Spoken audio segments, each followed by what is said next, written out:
هلمند کې د چاپیریال ساتنې ریاست په هڅو د 11 میلیون افغانۍ په ارزښت د طبي کثافاتو د سوځیدو ماشین پاله شو. د دغه ریاست رئیس سید محمد عیسی غوی د طبي پاتې شونو ماشین په دې ولایت کې یوه لویه اړتیا وه چې دغه اړتیا پر بنسټ یاد اقدام ترسره کړ. نوموړی وایي له یو خصوصي شرکت سره قرارداد شوی چې له دې وروسته به د دې ولایت د ټولو روغتیايي مرکزونو طبي پاتې شوني مضر مواد د دې ماشین له لارې په خوندي ډول سوځول کیږي. انسیناټور چې دا خدای سره ارزښت لري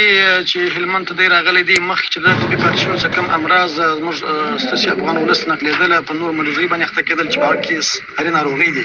نو اوس چې کوم طبي پاتې شوني موږ راټولوو د دغه په وسیله باندې د قراردادي په وسیله باندې هغه راوړو په د انسیناټور کې سوځي په معیاري شکل یې سوځي چې غبار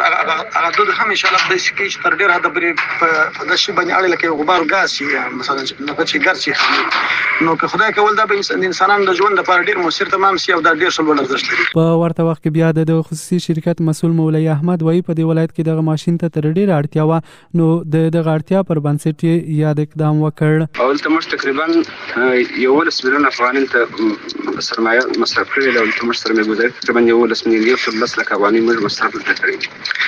تر انسیناټور پورې او تر ځای جوړېدو تر مټرانو په دې پورې تقریبا 11 میلیون افغانۍ مصارف لرو. بل خو بیا د عامه روغتیا ریاست د دوايي محصولاتو د نظارت عمومي مدیر عبدالقدیر ارشاد او د هلمند پوهنتون استاد محمد امان احمدزی وایي د طبي پاتې شونو مواد سوځول په محضر کې د ناروغیو د انتقال او د هوا د ککړتیا سبب کیږي چې د مخنیوي لپاره دا یو غوره اقدام بولي. طبي پاتې شونې په عموم کې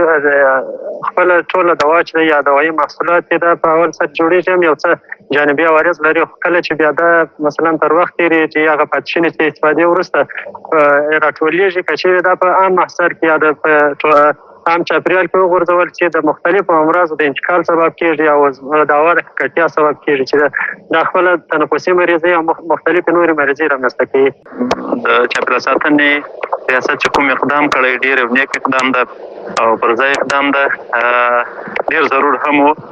د محیط په ساتنه کې د چاپیریال په پاک ساتنه کې دا ډېره مهمه ده. پاتې دې نه وي چې په هلمند ولایت کې په لومړي ځل د طبي پاتې شونو سوځېدو ماشین فعاله شو چې په دې سره به تر یوه حده د یو شمېر تنفسي ناروغیو او د چاپیریال د ککړتیا مخنیوی وشي.